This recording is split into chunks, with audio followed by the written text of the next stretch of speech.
진화론의 창시자 찰스 다윈이죠. 찰스 다윈과 동시대를 활동하면서 다윈과는 다른 방법으로 종의 기원을 발전시킨 영국의 알프레드 러셀 월리스란 학자가 있습니다. 이 월리스 박사는 박물학자였는데, 박물학이 뭔가? 동물학, 식물학, 과학물학, 지질학을 통틀어서 연구하는 학문을 박물학이라고 말합니다. 어느 날 이 월리스 박사는 노예 꼬치로부터 빠져나오려고 애쓰는 나비의 모습을 관찰하고 있었습니다. 고천에 있는 나비는 아주 바늘구멍만한 작은 구멍을 뚫고 밖으로 나오기 위해서 꼬박 한나절을 애쓰고 있었습니다. 마침내 고치를 뚫고 밖으로 나온 나비는 활기찬 날개짓을 하면서 날아갔습니다. 어떤 나비는 고치를 뚫고서 밖으로 나오는 것이 어려웠는데, 월리스 박사는 이 모습을 지켜보다가 안타까운 마음에 나비가 쉽게 빠져나올 수 있도록 구멍 옆에 칼로 살짝 이렇게 오려두었습니다. 나비는 칼로 잘라둔 그 부분을 통해서 고치에서 쉽게 빠져나올 수 있었습니다. 그런데 자기 힘으로 그 구멍을 빠져나온 나비들과는 좀 달랐습니다. 날개의 무늬나 빛깔이 곱지 않았고 날개짓도 힘이 없었습니다. 그렇게 몇 번 날개짓을 하던 나비는 결국 바닥에 떨어져 죽고 말았습니다. 나비가 고치를 뚫고 나오기 위해서 힘겨운 투쟁을 벌인 것은 단순히 감당하기 어려운 고난을 만났던 것이 아니라 나비의 날개를 아름답고 튼튼하게 만드는 과정이었다는 말입니다. 자기의 힘으로 고치를 뚫고 밖으로 나온 나비는 그 치열한 몸부림을 통해서 힘과 능력을 힘입어서 아름다운 세상을 마음껏 훨훨 날아갈 수 있었지만, 넓혀준 통로를 통해서 쉽게 세상으로 나온 나비는 날개에 힘이 없어서 세상에 나오자마자 죽고 말았다는 말입니다. 영어에 blessing in disguise라는 말이 있습니다. 우리말로 번역하면 변장한 축복이란 뜻입니다. 처음에는 불행한 일이라고 생각을 했는데 시간이 지나면서 좋은 결과를 가져오는 그런 상황을 묘사하는 말입니다. 우리말에 전화위복이라는 말이 있죠. 재앙과 근심이 바뀌어 오히려 복이 된다라고 하는 전화위복이라는 말과 유사한 말입니다. 고난을 만나면 우리는 움츠러들 수밖에 없고 그것을 인생의 걸림돌이라고 생각하기 쉽습니다. 그러나 생각을 바꿔보면 그 고난은 하나님께서 우리에게 은혜와 복을 주시고자 변장시켜 보낸 축복일 수도 있습니다. 그러므로 우리는 고난을 만나면 두려워하거나 불안해하거나 도망치려고 할 것이 아니라 그것을 디딤돌 삼아서 은혜와 복을 받는 자리로 나아갈 수 있도록 노력해야 합니다. 아름다운 도자기는 어디에서 나옵니까? 섭씨 1400도가 넘는 불가만에서 나옵니다. 맹자는 이렇게 말했습니다. 천장강대임오 사인이야. 하늘이 장차 큰 일을 맡기려는 사람에게는 필선 노기심지 고기 근골 악이 체부.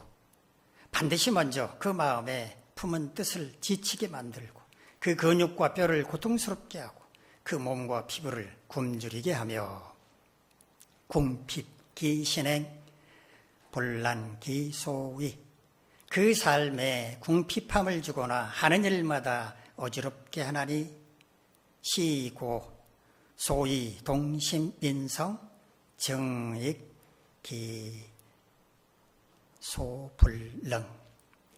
이것은 그의 마음으로 움직여 참을성 있게 하여 지금까지 할 수 없었던 일도 할 수 있게 하려는 것이다. 큰 일을 감당하려면 정신적인 고난, 육체적인 고난을 이겨내는 경험이 필수적이라는 말입니다. 살아가면서 여러 가지 어려움을 극복해 봐야 담대함도 생기고 인내심도 배울 수 있기 때문에 비로소 큰 일도 감당할 수 있게 된다는 말입니다. 고난은 우리에게 고통을 안겨주는 애물단지가 아니라 우리를 성숙하게 만드는 스승이라는 말입니다. 오늘 본문의 말씀을 묵상하면서 고난에 관해서 함께 생각해보는 시간을 갖도록 하겠습니다. 오늘 우리가 묵상할 시편 90편은 모세가 쓴 시입니다. 시편의 첫머리를 보면 하나님의 사람 모세의 기도라고 하는 소제목이 붙어있는 것을 볼 수 있습니다. 시편에는 모두 150편의 시편이 있는데 그 가운데 가장 오래된 시라고 할 수 있겠습니다. 오늘 본문 앞에 1절부터 12절까지 해서 모세는 영원하신 하나님 앞에서 인간이 얼마나 연약한 존재인지를 고백했습니다.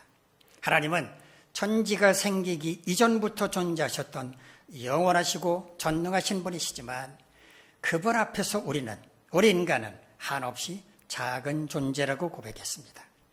우리의 인생은 티끌과 같고 밤의 한순간과 같으며 잠깐 자는 것 같고 아침에 꽃이 피어 자라다가 저녁이면 시들어 말라버리는 풀과 같다라고 고백을 했습니다.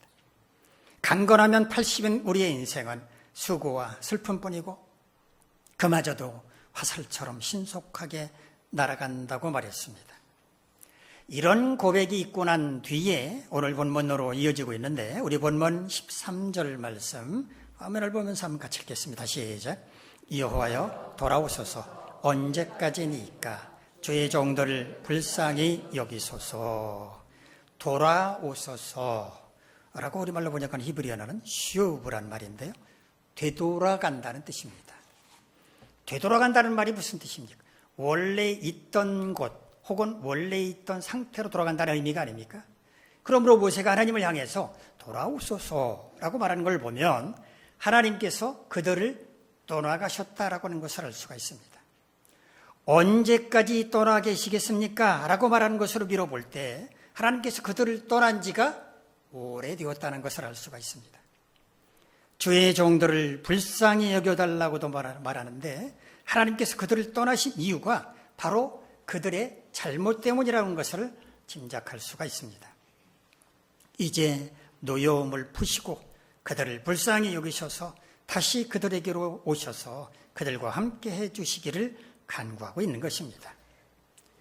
우리 본문 14절부터 15절까지 말씀 화면을 보면서 한번 같이 읽죠. 시작. 아침에 주의 인자심이 우리를 만족하게 하사 우리를 일생 동안 즐겁고 기쁘게 하소서. 우리를 괴롭게 하신 날수대로와 우리가 화를 당한 연수대로 우리를 기쁘게 하소서. 아침에 주의 인자심이 우리를 만족하게 해달라라고 말하는데 이 말을 들으면 밤에는 어땠을 것 같습니까? 밤에는 틀림없이 고난이 심했을 것입니다. 아마 모세는 고난의 깊은 밤에 이 기도를 드렸을지도 모릅니다. 하나님께서 허락하신 이 고난은 우리가 감당할 수 있겠습니다. 그러니 제발 아침에는 주님의 은혜를 내려주십시오 라고 호소하고 있는 것입니다.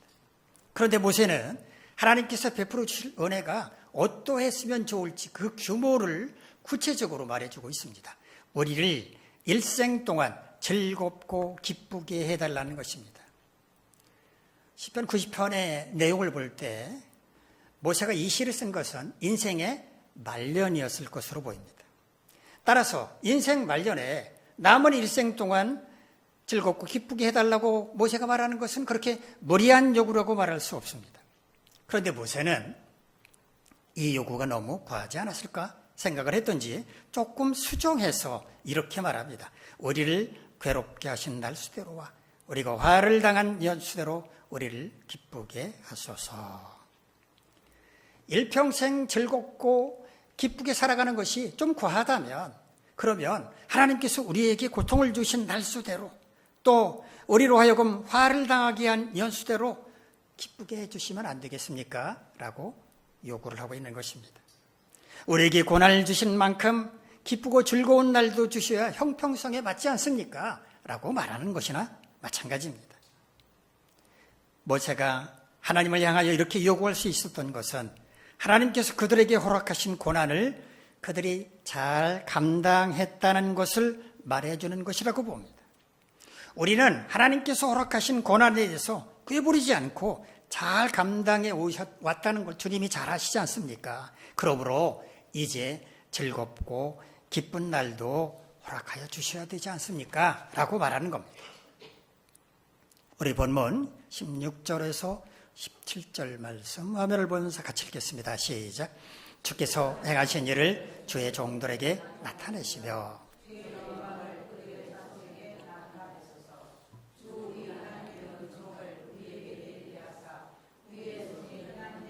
우리에게 견고하게 하소서. 우리의 손이 행한 일을 견고하게 하소서. 주께서 행하신 일을 주의 종들에게 나타내시며 주의 영광을 그들의 자손에게 나타내 달라라고 말하고 있는데, 주께서 행하신 일이란 뭘 가리킬까요? 과거에 주님이 행하셨던 놀라운 일들, 즉 주님의 능력을 가리킵니다. 지금 주님의 능력을 나타내 보여주시라는 겁니다. 주의 영광을 자손에게 나타내 달라라는 말은 그들뿐만 아니라 그들의 자손들에게도 주님의 능력을 나타내 주실 것을 간구하는 것입니다. 우리의 손이 행한 일을 견고하게 해달라고 2번씩이나 반복해서 말하고 있는데, 견고하다라는 말은 히브리어 꾼이라는 말을 번역을 한 겁니다. 이 말은 확고히 서다, 굳게 선다라는 뜻입니다. 그들의 손이 행한 일이 확고히 선다라는 말이 무슨 의미일까요? 그들의 삶의 현장이 흔들리지 않고 평안하다라는 말입니다. 그들에게 평안함을 주시기를 간구하고 있는 것입니다. 즉, 이 말은 만약에 주님께서 그들에게 능력을 베풀어 주신다면 그들의 손이 행한 일이 견고하게 될 것이라고, 그들의 삶의 현장이 평안하게 될 것이라고 고백하고 있는 것입니다. 모세는 고난 가운데 있었습니다. 아시는 것처럼 모세는 가나안 땅을 밟지 못하고 죽었습니다. 모세가 하나님의 부름을 받은 것은 가나안 땅이 건너다 보이는 모압 평지, 더 정확하게 말한다면 느보산 꼭대기였습니다. 그러니까 이 시를 쓴 것이 어느 때였는지는 알 수 없지만 아마도 백성들을 이끌고 광야를 지나가던 어느 시점이었을 것입니다. 그가 직면했던 고난이 어떤 것이었는지 오늘 본문에 나와 있지는 않지만 하나님을 향해서 돌아오소서라고 부르짖은 것을 보면 만만치 않은 어려움이 있을 것이라고 추측해 볼 수 있습니다. 하나님께서 오늘 본문 모세의 기도를 통해서 이 시대를 살고 있는 우리에게 주시려는 핵심 메시지는 무엇일까요? 고난을 만났을 때 모세와 같이 기도하라는 것입니다. 그것이 하나님의 백성으로서 고난을 이기는 길이라는 말씀입니다. 자, 그렇다면 우리가 고난을 만났을 때 어떻게 하나님께 기도해야 할까요? 모세의 기도를 통해서 그 비결을 배워보도록 하겠습니다. 첫 번째는 고난을 만난 그때에도 하나님은 우리와 함께하고 계심을 확신할 수 있게 해달라고 기도해야 한다는 것입니다. 이사야 41장 10절에서 하나님은 두려워하지 말라, 내가 너와 함께함이라, 놀라지 말라, 나는 네 하나님이 되며라, 내가 너를 굳세게 하리라, 참으로 너를 도와주리라, 참으로 나의 의로운 오른손으로 너를 붙들리라 라고 말씀하셨습니다. 하나님은 언제나 우리와 함께하고 계신다는 말씀입니다. 다만 우리가 그걸 깨닫지 못할 뿐입니다. 만일 고난 앞에서 우리가 두렵고 불안해한다면 우리는 그때도 함께하고 계시는 하나님을 확신하지 못하기 때문입니다. 어떻게 해야 고난 가운데서도 하나님께서 우리와 함께하고 계신다는 것을 확신할 수 있을까요? 하나님은 영적인 존재이십니다. 하나님께서 지금 우리와 함께하고 계신다고 해서 그 사실을 우리가 눈으로 확인할 수 있습니까?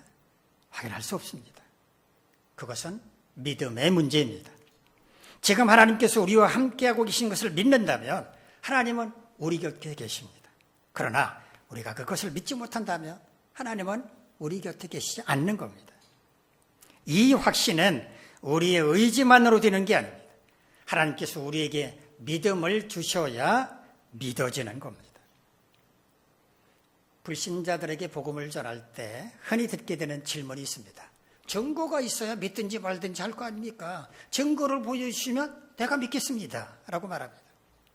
성경에 하나님께서 행하신 놀라운 일들이 수두룩함에도 불구하고 그들은 그걸 어떻게 믿겠느냐고 말합니다. 그렇게 말한다면 세상에 믿을 게 뭐가 있겠습니까? 은행에 1억 원을 예금을 하면 은행에서 1억 원 예금했다는 보증서를 우리에게 줍니까? 그냥 통장에 1억 원이 입금됐다는 한 줄뿐입니다. 아파트를 매매하면서 수억 원이 오가는데 달랑 계약서 한 장입니다. 그걸 어떻게 믿고 거래를 합니까? 만약 우리가 세상을 살면서 증거가 없으면 믿지 못하겠다고 말한다면 우리는 이 세상에 적응하며 살아갈 수가 없을 것입니다. 이 세상은 철저한 신용사회이기 때문입니다. 그런데도 왜 유독 하나님이 계신다는 것을 증거를 대야 믿겠다고 말하는 걸까요? 그것은 믿지 않겠다는 의사표현일 뿐입니다.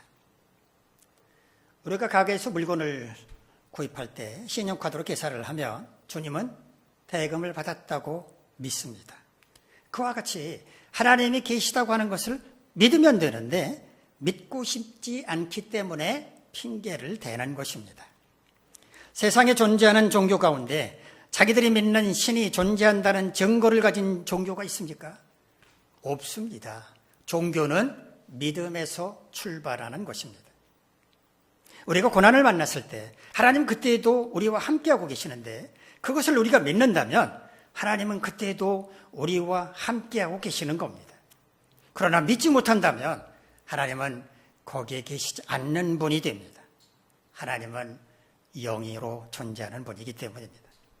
그러므로 우리는 기도해야 합니다. 하나님께서 우리가 고난을 당하는 그 순간에도 우리와 함께하고 계신 것을 확신할 수 있게 해달라고 기도해야 합니다. 하나님께서 지금 우리와 함께하고 계신 것을 확신할 수 있는 것은 하나님께서 우리에게 믿음이라고 하는 은혜를 주셔야 가능하기 때문입니다. 두 번째, 고난의 밤이 속히 지나가고 은혜의 아침을 맞이할 수 있게 해달라고 기도해야 합니다. 우리가 고난을 당하고 있을 때는 언제까지나 그 고난이 계속될 것만 같습니다. 그렇게 생각을 합니다. 그러나 세상에 영원히 계속되는 고난은 없습니다. 오늘 찬양단이 부른 찬양의 가사 가운데 이 또한 지나가리라 라고 하는 고백을 들으셨는지 모르겠습니다. 이 또한 지나가리라 라고 하는 고백은 솔로몬이 했다고 알려져 있습니다. 오늘 다윗 왕이 귀금속을 세공하는 기술자를 불러서 나를 위해서 반지 하나를 만들어라 라고 명령을 내리면서 그 반지에다 문구를 하나 새겨 넣으라고 주문을 했습니다. 자신이 승리했을 때 교만에 빠지지 않으며 실패했을 때 좌절하지 않을 수 있는 문구를 하나 새겨 놓으라 라고 지시를 했습니다. 세공사는 그 문구를 자기가 어떻게 새겨 놓겠습니까? 지혜롭기로 소문난 왕의 아들 솔로몬을 찾아갔습니다. 그리고 왕이 이런 주문을 했는데 어떻게 하면 좋겠습니까? 라고 솔로몬의 지혜를 구했습니다. 그때 솔로몬이 알려준 문구가 이 또한 지나가리라 라는 말이었다고 전해집니다. 승리의 기쁨도 지나갈 것이고 실패의 아픔도 지나갈 것이므로 그것이 너무 연연해하지 말라는 의미였습니다. 우리에게 닥친 고난도 지나갑니다. 그러나 하나님께서 우리에게 담대함과 용기를 주신다면, 상황을 변화시켜 주신다면 고난은 훨씬 쉽게 그리고 더 빨리 지나갈 수 있게 될 것입니다. 그러므로 우리는 이 고난의 밤이 속히 지나가고 은혜의 아침을 맞이할 수 있게 해달라고 기도해야 합니다. 세 번째, 주님의 놀라운 능력을 나타내 보여주시길 기도해야 합니다. 살다 보면 여러 가지 어려움들을 만나게 되는데 우리 스스로 이겨나갈 수 있는 어려움이라면 우리가 적극적으로 해결해 나가면 그 말입니다. 우리는 그걸 가리켜서 고난이라고 말하지 않습니다. 우리 스스로 해결할 능력도 없고 감당할 수도 없을 때 우리는 그걸 고난이라고 부릅니다. 고난은 하나님께서 도와주셔야만 극복할 수 있습니다. 그래서 우리는 고난을 만나면 기도해야 하는 것입니다. LA 다저스에서 투수로 활동하다가 국내로 복귀해서 지금은 한화 이글스에서 뛰고 있는 류현진 선수. 류현진 선수는 구속이 빠른 선수라기보다는 기교가 뛰어난 선수로 평가를 받고 있는데, 류현진 선수가 이런 말을 했다고 합니다. 직구보다 변화구를 던졌을 때 홈런이 더 많이 나오게 되는데, 그 이유는 변화구는 공의 회전율이 높아서 타자들이 치기는 어렵지만 일단 맞히기만 하면 공이 회전하면서 훨씬 더 멀리 날아가기 때문이다. 치기 힘든 변화구는 타자에게는 고통스러운 것일 수 있습니다. 그러나 그 변화기를 잘 받아칠 수만 있다면 오히려 홈런을 날릴 수 있는 기회를 얻을 수도 있다는 말입니다. 고난을 만났을 때 하나님께서 특별한 능력을 주시면 우리는 그 고난을 넉넉히 이겨낼 수 있습니다. 시편 23편 4절에서 다윗은 이렇게 고백했습니다. 내가 사망의 음침한 골짜기로 다닐지라도 해를 두려워하지 않을 것은 주께서 나와 함께 하심이라. 주의 지팡이와 막대기가 나를 안위하시나이다. 너무 두렵고 떨려서 오금까지 졸여오는 그런 사망의 골짜기였지만 담대하게 지나갈 수 있었던 이유가 무엇입니까? 주님이 지팡이와 막대기라고 하는 특별한 능력으로 자신을 지켜줄 것이라고 하는 믿음이 있었기 때문입니다. 주님이 지켜주시는데 두려워할 게 뭐가 있었겠습니까? 시편 30편 11절에서 다윗은 이렇게 고백했습니다. 주께서 나의 슬픔이 변하여 내게 춤이 되게 하시며 나의 베옷을 벗기고 기쁨으로 띠띠우셨나이다. 슬픔에 잠긴 사람이 어떻게 춤을 출 수 있겠습니까? 어떻게 베옷을 입고 있는 사람의 옷을 벗기고 기쁨으로 띠를 띨 수 있게 하겠습니까? 사람은 할 수 없습니다. 그러나 주님은 하실 수 있습니다. 고난을 만났을 때 주님이 특별한 능력을 나타내 보여주시면 그 고난은 오히려 축복으로 변할 수 있습니다. 이렇게 될 수 있도록 우리는 기도해야 한다는 말입니다. 네 번째, 우리의 심령과 삶의 자리를 견고하게 세워주시길 기도해야 합니다. 고난을 만나면 우리는 흔들릴 수밖에 없습니다. 두렵고 불안하고 어떻게 대처해야 할지도 모르기 때문입니다. 그러나 우리가 두려워 떨고 있을 그때 누군가가 우리에게 다가와 따뜻한 말로 위로해 준다거나 손을 꼭 잡아준다거나 꼭 껴안아 준다면 떨고 있는 우리는 진정이 되지 않겠습니까? 시편 62편 1절로 2절에서 다윗은 이렇게 고백합니다. 나의 영혼이 잠잠히 하나님만 바라며 나의 구원이 그에게서 나오는도다. 오직 그만이 나의 반석이시요 나의 구원이시요 나의 요새이시니 내가 크게 흔들리지 아니하리로다. 반석이 되시고 요새가 되시는 하나님을 바라볼 때 그 하나님께서 나를 구원해 주실 것을 믿으며 흔들리지 않는다고 고백하고 있습니다. 시편 118편 6절에서 시인은 이렇게 고백합니다. 여호와는 내 편이시라. 내가 두려워하지 아니하리니 사람이 내게 어찌할까. 모든 사람이 다 등을 돌린다고 하더라도 하나님 한 분만 내 편이시라면 두려울 게 뭐가 있겠습니까? 이사야 43장 1절로 3절에서 이사야는 이렇게 선언합니다. 야곱아 너를 창조하신 여호와께서 지금 말씀하시느니라. 이스라엘아 너를 지으신 이가 말씀하시느니라. 너는 두려워하지 말라. 내가 너를 구속하였고 내가 너를 지명하여 불렀나니 너는 내 것이라. 내가 물 가운데로 지날 때 내가 너와 함께 할 것이라. 강을 건널 때 물이 너를 침몰하지 못할 것이며 네가 불 가운데로 지날 때 타지도 아니할 것이요 불꽃이 너를 사르지도 못하리니 대저 나는 여호와 네 하나님이요 이스라엘의 거룩한 이요 네 구원자임이라. 내가 애굽을 너의 소작물로 구스와 스바를 너를 대신하여 주었노라. 야곱과 이스라엘은 하나님께서 창조하신 모든 필적을 하나님께서 선택하시고 구속하신 하나님의 백성을 지칭합니다. 바로 저와 여러분 우리 모두를 향한 하나님의 말씀입니다. 너는 내 것, 내 소유이니 두려워하지 말라고 말씀을 하십니다. 가슴까지 차오르는 강을 건널 때에도 두려워하지 말라고, 불 가운데를 통과해야 할 때도 두려워하지 말라고 내가 너를 안전하게 지켜줄 것이라고 말씀을 하십니다. 우리가 죽어야 할 자리에 애굽과 구스와 스바를 내줄지언정 우리는 털끝 하나 상하지 않게 지켜줄 거란 말씀입니다. 하나님께서 우리를 지켜주신다면 우리가 흔들릴 이유가 없습니다. 두려워하거나 불안해할 이유도 없습니다. 그러므로 우리는 우리의 심령과 삶의 자리를 견고하게 세워주도록 하나님께 기도해야 하는 겁니다. 여러분 혹시 바닥잼이 뭔지 아십니까?